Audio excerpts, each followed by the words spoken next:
Good day. Good day and welcome to Mental Health and You. I'm your host, Cynthia Timms.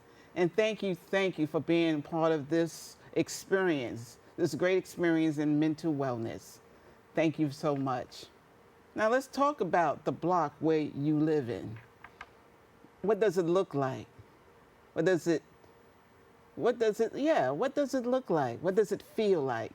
Is it healthy? Does it look good? Does it make you feel good? Does it make you feel bad? How does it make you feel? The block I live in, the block you live in, particularly in the Bronx. My guest today, the founder of Most Healthy Bronx, is in the business of making the Bronx a better place, striving to make the Bronx a better place for so many of us who call this borough our home, this block our home, this house our home. Be that as it may, Most Healthy Bronx founder Maurice Hurd. Welcome to Mental Health and You. Thank you, Cynthia. It's a pleasure to be here. Live and in the flesh. I know last time we were virtual, so yes, nice change of pace. Thank you. During the pandemic, yes, we were virtual. Exactly. So here we are in the live studio. Yes, ma'am. How you feel? Pretty good. First time for everything, but indeed. Happy to be here.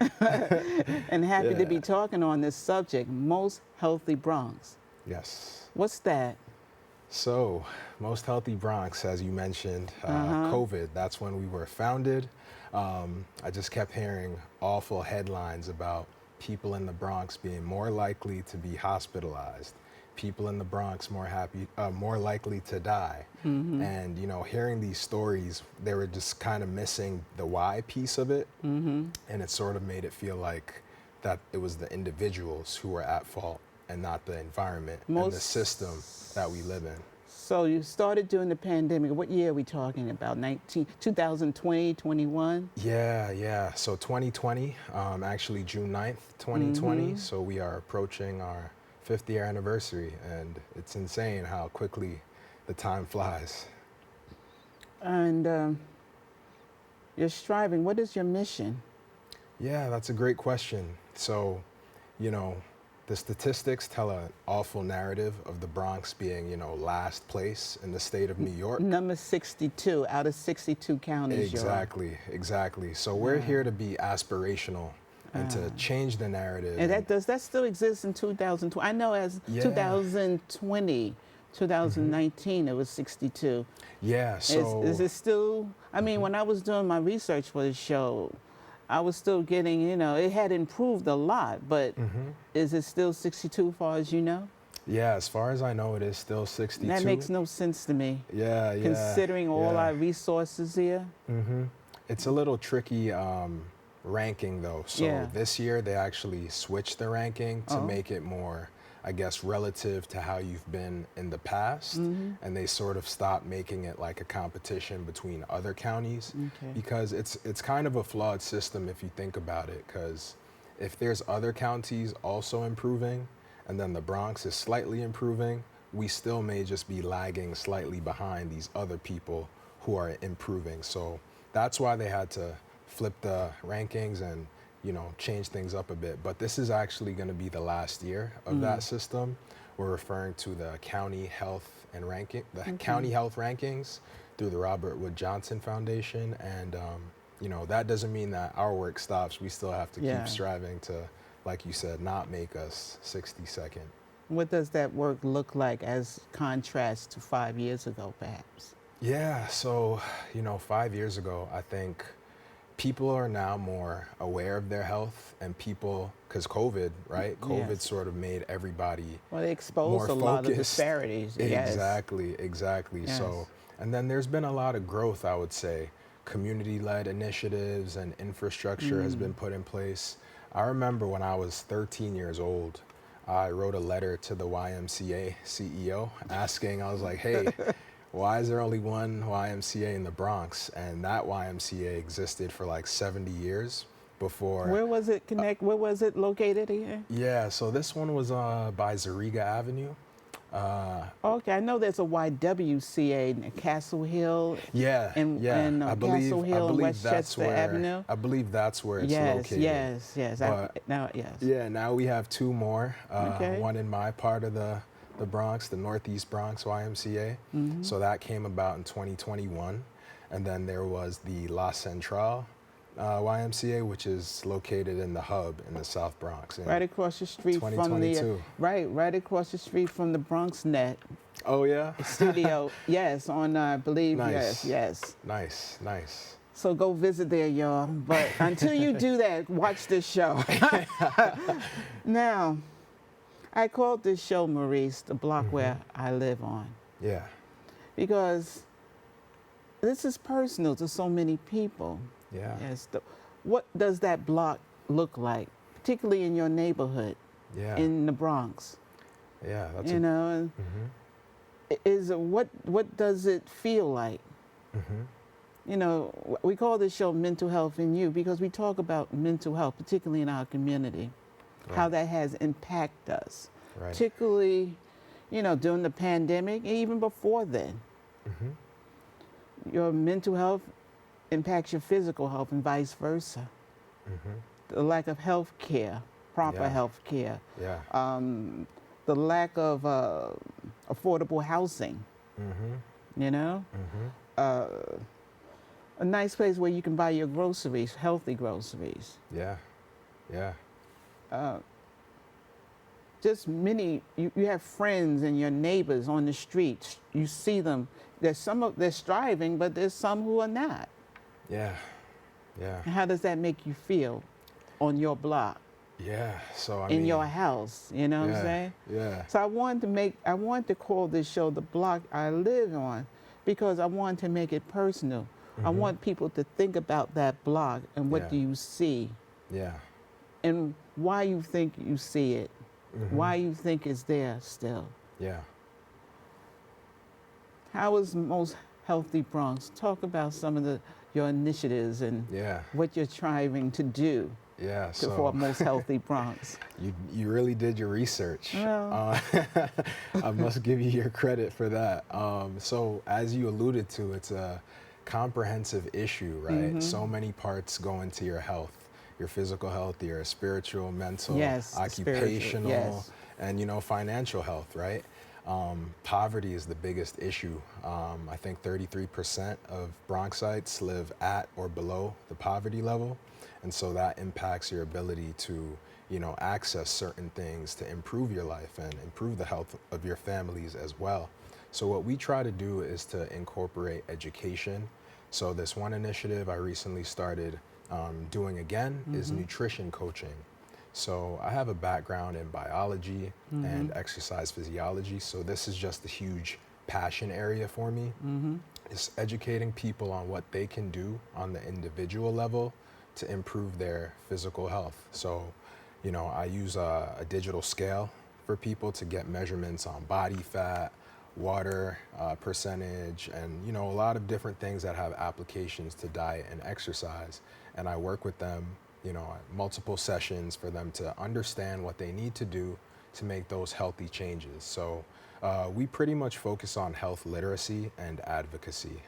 You have classes. How do people find you? How do people know about you? Have you partnered with other organizations, other associations in the Bronx? Maybe the schools, maybe the churches, to bring this to a broader audience? Yeah.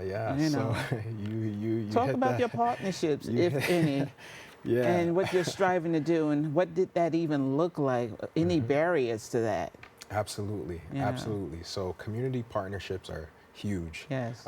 You can't do everything by yourself, as I've come to realize over the years. So we've had our ups and downs, but, you know, I made a commitment this year to really get back into the swing of things. So I've been in conversations with, for example, a local church to discuss something like, I call it Your Body is a Temple. If anybody out there is religious, you might have heard that verse before. So it's just a way to encourage people to learn about, you know, health, like if you really love yourself, you should want to learn how to, take care of your health and how to eat better so you can be a vessel for not only yourself, but your friends and your family. So that's one thing I've been working on. Somebody mentioned to me that I should look into the schools. I haven't done any work on that yet, but maybe you bringing that up is a good confirmation for me to go in that direction. Yeah, I bring that up because that's where a lot of our kids and a lot of our adults spend most of their days. Yeah. Those schools, that's where they educate or Absolutely. educated supposedly. Yeah, absolutely. But what are they being educated Absolutely. in? We're living in a time, Maurice, where our history, we talked about this earlier, is trying to be erased. Yeah. Yeah. As if we didn't exist. So most healthy Bronx is so important now more than ever. Because when you feel good about yourself emotionally and physically, right, you want to know about yourself. Maybe you would take better pride in how you carry yourself, the foods you eat, what's put into your mind. A mostly healthy Bronx, I can't help but think it's about exercising your body, it's about exercising your mind.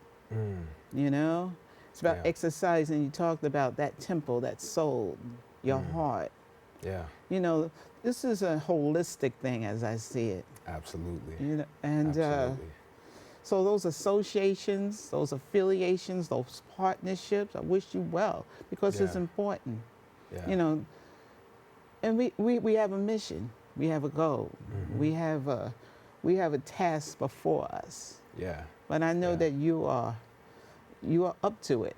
Absolutely. What has been some of the barriers, though? Being at it, man, there's always barriers. Yeah. What has been some of the, I call it barriers, what has been some of the challenges?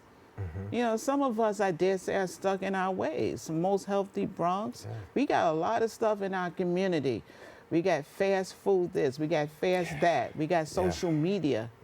We taking a lot of stuff. And everything in moderation, but when it consumes us to a point that we forget ourselves and we lose ourselves. But let's talk about Most Healthy Bronx. This is about you and your organization. I'm just a guide on the side right now. No, but be that as it may, because we talked about the challenges and the barriers, and we up against so much. Yeah. So what does that look like? What has that looked like for you as your 5th year? Yeah, no, but it's good that you're talking about these topics because that's what we need to get out there, the knowledge. So you mentioned fast food. For every single supermarket, there's 4 fast food chains. For every single supermarket, there's 10 bodegas. Now, there's nothing wrong with bodegas, but there's very limited access to fresh produce. There's ultra-processed foods, and then there's sugary beverages. And now these are all great to have every once in a while, like you alluded to, the moderation piece. People are much more better off when they eat fruits and vegetables that are fresh and lean sources of protein and whole grains. So you did a really great job. Like, our job is to get the education out there, empower people with the tools to make the I guess, best decisions for their health. But like you mentioned, this is also a barrier. It's really tough to change. And then it's also really tough habits to die hard. We got a lot of stuff going on, as you well know, and as I alluded and spoken about many times on this show. We got high blood pressure. We got diabetes. We got this gout, that gout, asthma. We have some of the highest rates of asthma in this country, which makes no sense to me. But considering that the air we're breathing around us, we got all of this. We got anxiety and depression. Absolutely. I think sometimes. Absolutely. It's been my experience in peer support that sometimes we take those last two for granted. That stress that just comes with the territory. Right. The anxiety, the depression, the stress. It's a badge of honor. It's a badge of honor. We just keep moving up. yes, I'm feeling a certain way today, but yes, I don't want to be perceived as weak. You know, I don't want to be perceived as crazy, so I'm not going to take care of myself. I'm not going to talk to somebody. I'll just keep moving on.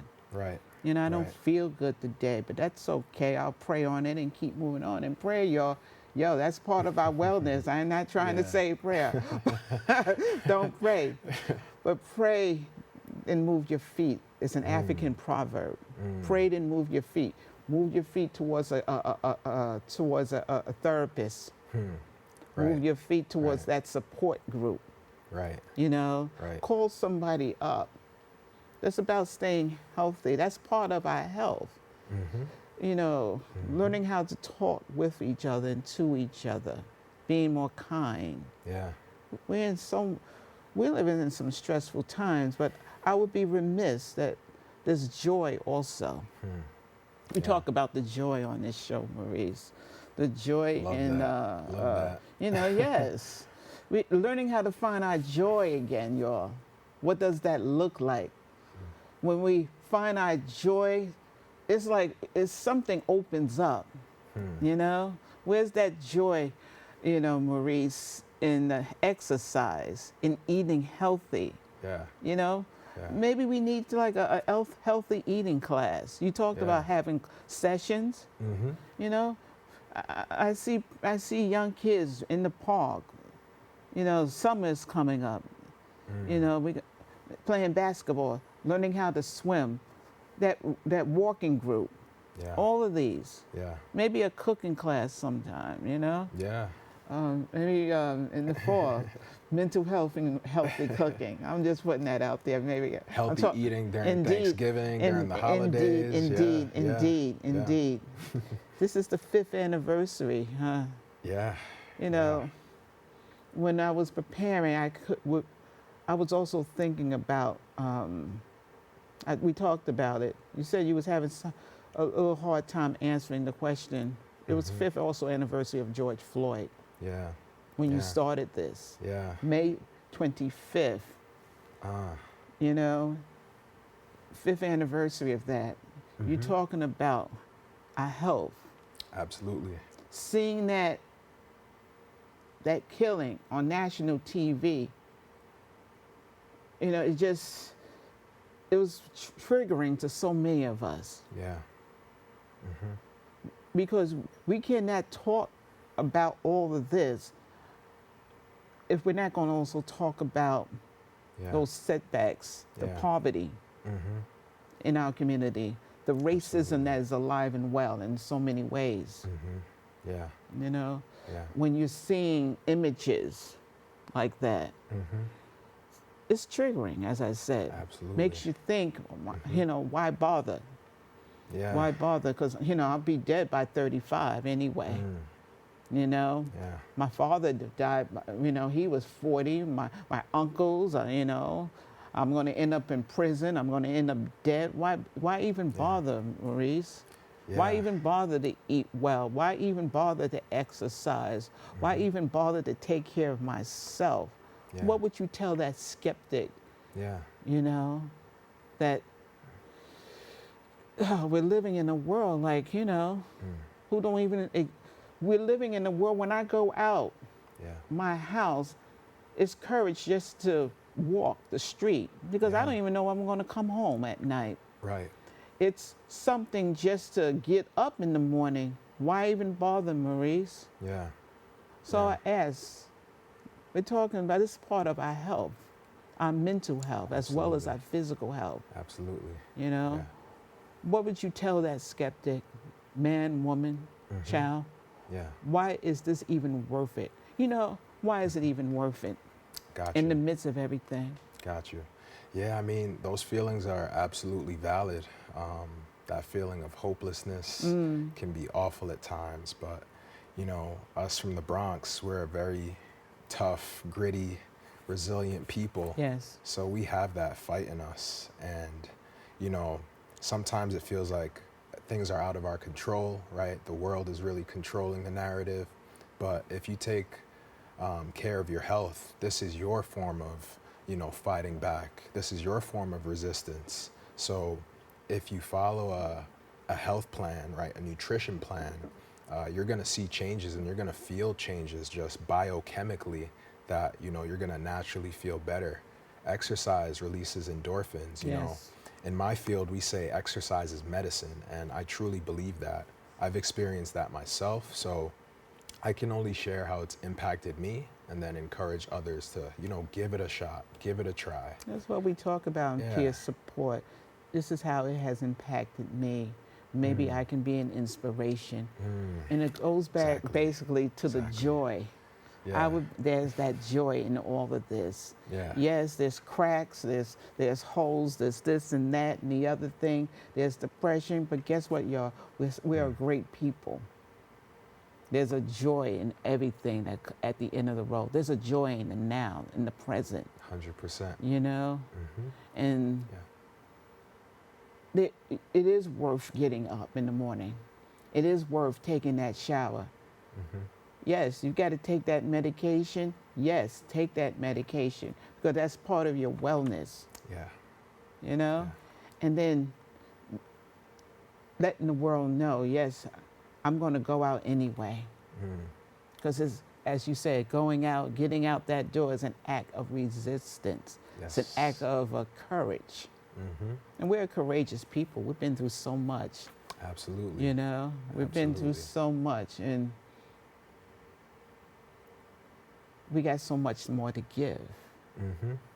How can people find out about you again, Maurice? And what you got going? You got some initiative you want to talk about in your 5th year in this time you got left? Yeah, we have a little surprise coming up in 3 days for the next generation. So we fully believe in the power of youth to make change. And I've just been blessed in my life to receive educational opportunities. So we're going to be launching a little surprise. I guess maybe you can figure out what it is if I mention education.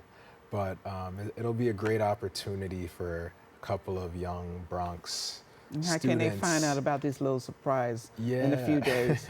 They can check out our website, www. Right there on the screen, y'all. mosthealthybronx.org. Check us out on Instagram at mosthealthybronx. You can pretty much just look us up on all platforms. We're on Instagram, Facebook, and Twitter, or I guess they call it X now. But on X, we are at mosthealthybx. So, yeah. Lots of places to find us. What does that block look like to y'all? You get back to that. What does that block? What does the block you live in look like? What do you want it to look like? How do you strive and make it real? Not just a dream, not just a hopeful, something you're hoping for, but you can hope and work towards it.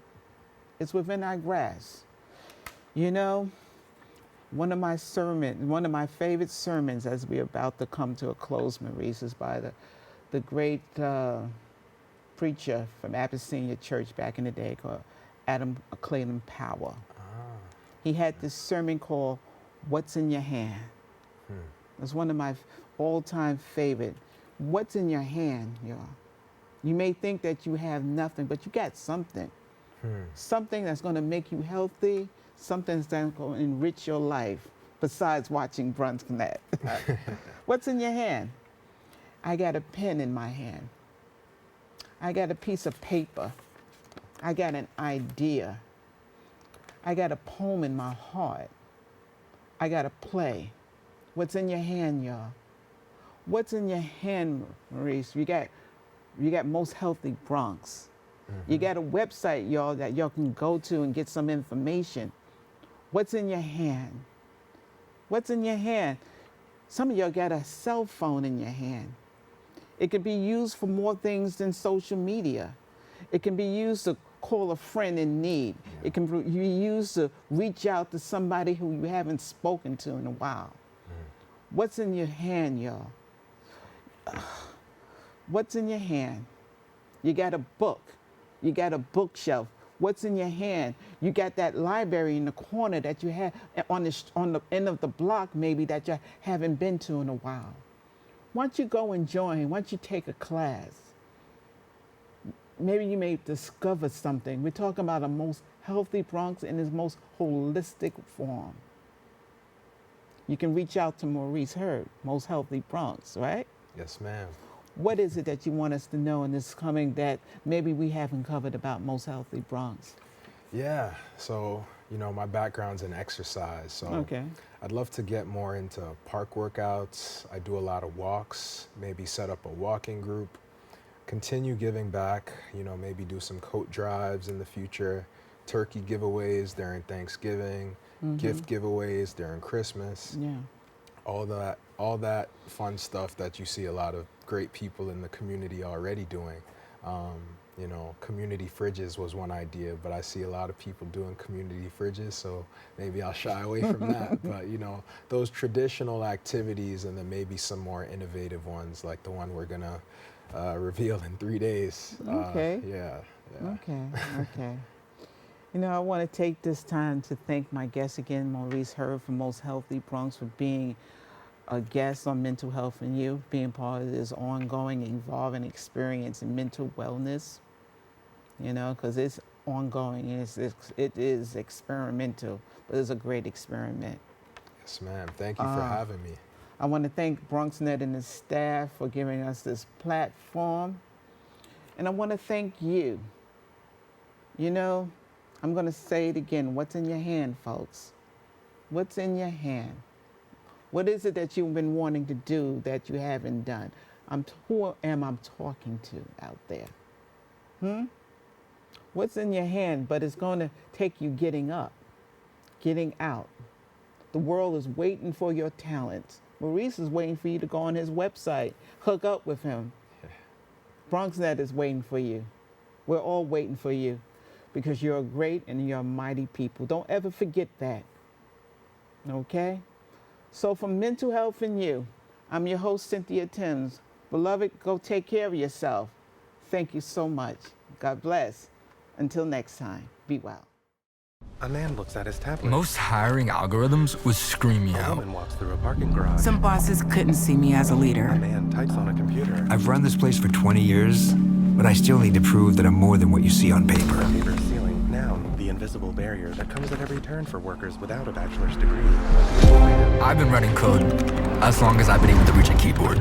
This is what I do. It's second nature for me, coordinating 100 details at once. The way my mind works, I have a very mechanical brain. I sold them on my skills. You gotta be so good they can't ignore you. My magic is Analytics and empathy. That's how I'm getting clients. You have to have the confidence in yourself to show up and defy the odds. I am more than who I am on paper. Alternative routes instead of a bachelor's degree. A woman looks I at never her got a tablet. college degree. And today, I'm the CEO of my own company. People want to tell me I'm one in a million, when actually I'm one of millions. Stars are all around us. It's time for them to shine. ThePaperCeiling.org. Join us in tearing the paper ceiling. I felt accomplished after I got my diploma. Made me feel that I could take on whatever challenges life throws at you. Find free adult education classes near you at finishyourdiploma.org.